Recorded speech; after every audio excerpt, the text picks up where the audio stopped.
오늘 태어나는 미국인은 우리 돈 193억 원이 넘는 돈을 챙겨서 은퇴할 수 있다. 그 종잣돈인 150만 원을 트럼프 대통령이 바로 신생아의 계좌에 꽂아준다. 이름부터 아예 트럼프 계좌. 미국 증시업계가 최근 몇십 년간을 통틀어 미국 지수 ETF 수요의 가장 큰 원천이 될 수 있다고 보는 자금 흐름이 곧 시작됩니다. 미국 증시는 아무튼 오른다는 믿음을 만든 지난 100년간 연평균 실질 수익률 6, 7% 이상을 유지해온 미 증시의 우상향 기조를 더욱 강력하게 떠받칠 돈이 지금부터 온다는 겁니다. 그러면 한국에서는? 한국 증시 역사상 가장 폭발적인 급등장 속에서 뉴욕 증시를 떠나서 귀가하는 서학개미에겐 돌아온 서학개미 계좌가 기다리고 있죠. 지난 3월 출시된 RIA에서 해외 주식을 팔면 5천만 원 한도 안에서 양도세를 전액 깎아주기로 한 시한이 이달 말까지입니다. 그리고 5월 22일부터는 이른바 국민성장펀드 투자자 모집도 시작되죠. 전 세계적으로 역대 최대의 규모의 돈이 풀려있는 지금 이 돈의 흐름을 서로 자국 시장으로 끌어당기는 새로운 정책 장치들이 챙챙 맞부딪히고 있습니다. 이 장치들이 미칠 영향을 제대로 가늠할 수 있어야 내 계좌에 대한 결정을 적절하게 내릴 수 있겠죠. 지금 가장 궁금한 경제 이슈를 똑소리나게 짚어드리는 똑소리 2 권혜리 기자입니다. Above all, the Trump accounts will help bring the hope and prosperity to every community that every community wants to see.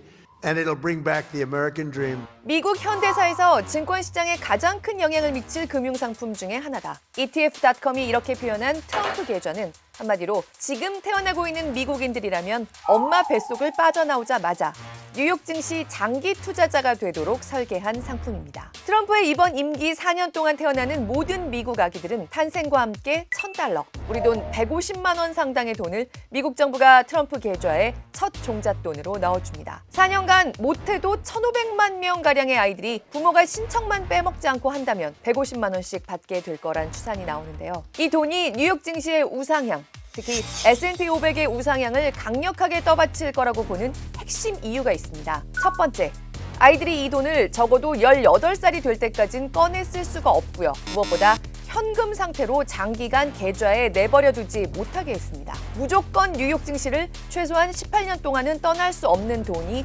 이만큼 생긴다는 겁니다. 여기에 조건이 하나 더 있습니다. 이 돈으로 엔비디아나 테슬라를 산다? 그런 개별주 투자가 금지돼 있을 뿐만 아니라요. S&P 500을 비롯해서 미국 주식 중심의 지수를 추종하는데 수수료까지 낮은 ETF나 뮤추얼 펀드에만 투자할 수 있게 지정해 놨다는 게 두 번째 핵심입니다. 현재로서는 연수수료 0.1%를 넘는 ETF는 트럼프 계좌로 투자할 수 없다는 가닥이 잡혔습니다. 한국인들이 요즘 가장 좋아하는 미국 ETF 상품들로 살펴볼까요? 서학개미들이 최근 한 달간 무려 3조 6,500억 원어치나 사들인 이른바 속슬, 뉴욕 증시에 상장된 상위 30개 반도체 기업을 묶은 지수죠. NYSE 반도체 지수를 추종하는 ETF입니다.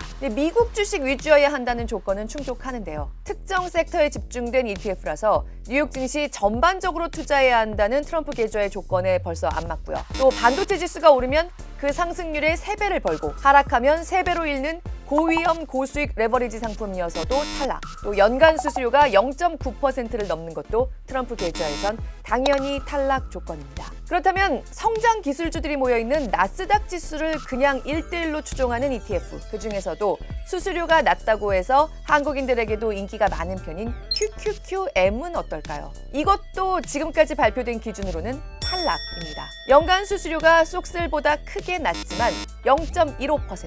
트럼프 계좌의 엄격한 기준에는 이것도 높은 수수료란 거죠. 결국 S&P 500을 1대1로 따라가면서 수수료도 0.1% 이하인 스파이, 후, IVV 같은 몇몇 대형 ETF들의 이 많은 돈이 몰릴 수밖에 없을 거고요. 뉴욕 증시의 대표 지수인 S&P 500 ETF에만 집중될 걸로 보인다는 겁니다. 뉴욕 증시의 여러 지수 중에서도 S&P 500이 도드라지게 상대적으로 안정적인 우상향을 보이도록 계속 마중물을 대는 장치로 이 트럼프 계좌가 장기간 작용할 거란 전망이 나오는 이유입니다.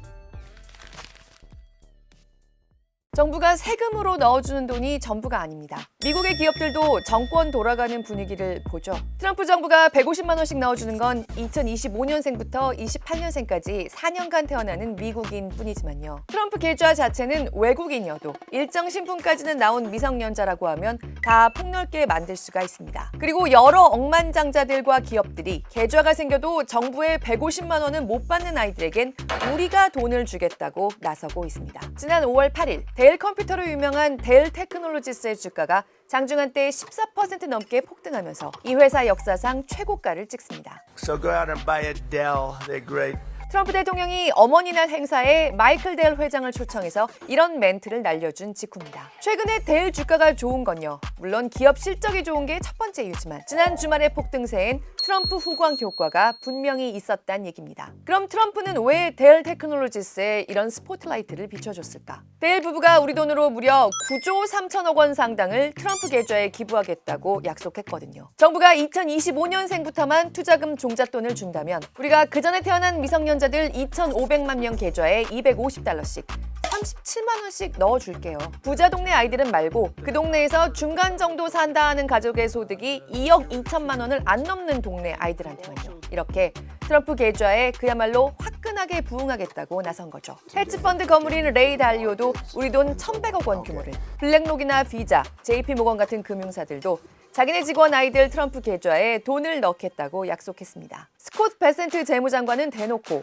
50개 주 챌린지를 거론하고 있습니다. 미국 전역 50개 주에 걸쳐서 기업이나 주 정부들까지 아이들의 트럼프 계좌에 돈 좀 넣으라고 강하게 권유하고 있는 겁니다. 사실 미국에는 이미 트럼프 계좌가 아니어도요. 부모가 아이를 위해서 적립할 수 있고 세금 혜택도 더 좋은 기존의 장기 투자 계좌들이 있거든요. 트럼프나 억만장자들이 넣어주는 돈 외에 굳이 부모들이 트럼프 계좌에 돈을 추가하겠다는 생각이 들지 않을 수 있습니다. 하지만 팍스뉴스나 뉴스코프 같은 기업들이 이미 발표한 것처럼 자기네 직원들이 아이들의 트럼프 계좌에 돈을 넣으면 회사도 월급 외에 부모들이 넣은 액수만큼 매칭해서 돈을 부어주겠다. 이런 기업들이 늘어난다고 하면요. 웬만큼 안정적인 소득이 있는 부모들, 대기업 부모들이 트럼프 계좌에 얼마간이라도 돈을 넣지 않을 이유가 없을 겁니다. 트럼프 정부가 저소득층을 위한 복지를 줄이는 대신에 안 그래도 풍족한 아이들이 더 풍족해지기 딱 좋은 투자 상품을 만들었다는 일각의 비난이 나오는 이유이기도 한데요. 그럼 이 모든 돈들이 실제로 S&P 500에 들어오기 시작하는 시점은 언제냐? 트럼프 계좌는 오는 7월 4일부터 공식적으로 열립니다. 이미 미성년자 500만 명의 부모가 신청을 마쳤고요. 이 중에 120만 명 이상이 트럼프 정부로부터 150만 원을 받고 시작할 아이들입니다. 이렇게 생긴 트럼프 계좌에 들어간 돈은 앞서 살펴본 것처럼 사실상 직접적으로 S&P 500 우상향 재료로 쓰이게 될 겁니다. 태어나자마자 트럼프 150만 원을 받고요. 여기에 부모든 부모가 다니는 회사든 할머니, 할아버지, 이모, 삼촌이든 트럼프 계좌에 연간 한도인 $5,000, 750만 원까지 만들어서 매년 부어서 S&P 500에 투자하게 해준다면요. 그러면 이 아이는 18살에 이미 자기 이름으로 27만 $1,000, 우리 돈으로 4억 원이 넘는 돈을 쥐고 성인이 될 거고요. 이 돈을 대학 등록금이나 내 집 마련에 꺼내 쓰지 않고 미국판 연금저축계좌 IRA로 옮겨서 계속 연간 750만 원씩 붙는 미국인이 만약에 있다고 하면 그는 55세에 193억 원을 손에 쥐게 될 거라는 게 미국 정부가 그동안의 S&P 500 상승률을 바탕으로 내놓은 계산입니다. 다만 이 계좌의 이름이 노골적으로 트럼프 계좌라는 점은 생각해야 합니다. 설사 공화당에서 정권이 재창출된다고 해도요. 2029년 이후 태생들에게까지 이런 돈이 주어지란 보장은 없습니다. 아무리 재정 적자에 대한 경고가 이어져도 코로나 이후로 트럼프든 바이든이든 대놓고 현금을 나눠주는 식의 정책을 자꾸만 내놓은 미국 정부의 기조 자체는 앞으로 누가 대통령이 되든 계속 이어질 가능성이 크긴 하지만요. 대통령들은 돈을 풀어도 자기 이름의 새로운 뭔가로 풀고 싶어 하죠. 다만 지금까지 투자가 약속된 돈만 다 합쳐도 2029년 초까지 트럼프 계좌에서 최소한 우리 돈 33조 원가량의 S&P 500 투자금은 조성돼서 적어도 18년은 이어지게 됩니다. 부모들이 단 한 푼도 더 넣어주지 않는다고 가정해도 이미 트럼프 계좌에 약속된 돈만 이만큼입니다. 게다가 트럼프 정부가 독려하는 이른바 부모와 기업의 매칭 투자. 한국에서도 유명한 401K를 조성하는 것처럼 직원들의 아이들 계좌에도 부모와 회사가 1대1로 돈을 넣는다는 프로그램이 앞으로 3년 동안 여러 기업에서 어느 정도 자리를 잡으면요. 이것도 정권 바뀐다고 뚝 끊어지기는 좀 어려울 겁니다. S&P 500에 상당한 규모의 장기 자금이 들어와서 나가지 않는 계기가 마련된 것만은 분명합니다. 이런 가운데 우리나라에서는 뉴욕 증시에서 돌아오세요 계좌 RIA에 5월 중순까지 서학개미 21만 2천 명이 돌아와서 해외 주식을 팔고 1조 6천억 원어치의 원화를 만들었습니다. 이분들은 뉴욕 증시, 해외 증시를 판 돈에 대해서 5천만 원 한도 안에서는 양도세를 전혀 내지 않았죠. 사실 RIA 출시 이후에도 서학개미들의 해외 투자 흐름은 별로 달라지는 기미가 보이진 않습니다. 다만 한국의 뉴욕 증시 투자자들이 가장 많이 사는 ETF 상품이 3배, 2배짜리 레버리지 상품들이죠. 굉장히 과감한 투자를 많이 하는 편입니다. 이런 분들이 RIA는 그때그때 리스크 관리를 하는 용도로 쓰고 있는 측면이 아직까진 커 보이는데요. 당장 돌아오지 않는다고 해도 서학개미라면 RIA는 일단 터두는 게 이익입니다. 그리고 올해 하반기에 한국 증시 상승세가 좀 더 가리라고 보시는 분들은 5월 안에 RIA를 좀 더 활용할지 빨리 결정을 내리셔야 합니다. 6월부터 7월까지는 양도세 공제가 80%로 줄어들고 이후 연말까지는 50% 공제만 받습니다. 이 미국에 상장된 디램이라는 ETF 같은 경우는 삼성전자, 하이닉스의 비중을 50% 정도까지 실어놓고 있는 포지션이고요. 한국 증시의 포지션, 한국 반도체 기업들에 대한 포지션을 가져갈 수 있는 도구로서 지금 활용이 되고 있고, 이쪽으로 자금이 지금 비트코인 현물 ETF보다도 더 빠른 속도로 유입되면서 간접적으로 우리나라 증시에 유입되고 있더라고요. 더불어서 최근에 제도 개선과 이런 부분들이 같이 맞물리면서 미국 외 글로벌, 그러니까 중국이라던가 홍콩이라던가 아시아 쪽의 자금들도 굉장히 좀 적극적으로 유입이 되고 있는 상황이기 때문에 추가적인 주가 상승을 기대하게 할 수 있는 이런 요인이라고 보시면 될 것 같습니다. 그렇다면 오는 5월 22일부터 일반 국민 투자자를 모집하는 국민성장펀드는 한국 증시에 어떤 영향을 미칠까요? 상당한 간접 투자 자금이 조성된다. 한국 증시라는 열매가 자랄 토양에 주는 비료고 물이다. 이렇게 볼 수 있고요. 이 중에 일반 국민들이 투자할 수 있는 규모는 6천억 원인데요. 말하자면 부자들이나 경험해봤던 사모펀드 방식의 투자를 내가 찍먹, 맛보기 해볼 수 있다.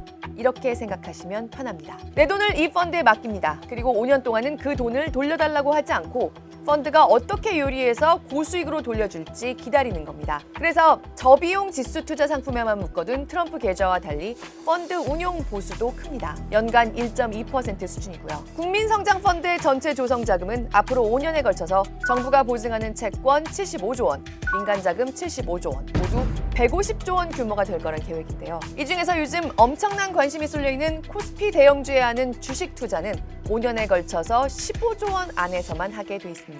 이 펀드에서 150조 원의 대부분을 집중하려는 건 한국의 첨단 전략 산업 육성입니다. 아직 상장도 되지 않은 벤처기업 아니면 이제 코스닥에 갓 들어간 성장기업 같은 곳들을 지원해서 한국 경제에 지금은 그 이름을 아는 사람이 거의 없는 새 주인공들을 끌어내는 게 목표입니다. 5년 뒤에 이 펀드가 큰 돈을 벌어서 투자자가 큰 돈을 돌려받을 수도 있지만 5년 뒤에 손실 상태일 수도 있는 겁니다. 그래서 사실 일반 국민에게 배정된 규모는 6천억 원에 그치고 설사 손실이 나도 20% 손실까지는 정부가 부담해서 손해는 되도록 안 보시게 하겠다는 장치를 뒀습니다. 소득공제와 분리과세 같은 세금 혜택이 크고요. 사모펀드식의 장기 투자를 조금은 안심한 상태로 경험해보고 싶다. 맛보고 싶다는 분이라면 신청해 볼만 합니다. 트럼프 계좌와 달리 최소한에 넣어주는 돈이 있는 게 아니고 내 돈으로 하는 거니까 5년 동안 내가 묶어둘 수 있는 자금 규모를 잘 계산하셔야겠죠. 최근 3년간 이자나 배당 같은 내 금융소득이 연간 2천만 원을 넘어봤다. 나 투자 좀 한다 하는 분들이라면 세금 혜택은 드리지 않는 점도 있습니다. 5월 22일 국민성장펀드 출시 이후로 그리고 5월 31일 이후에 RIA의 양도세 공제 혜택이 줄어들면 어떤 흐름이 또 포착되는지 올해 똑소리 2에서 계속 면밀하게 짚어보겠습니다.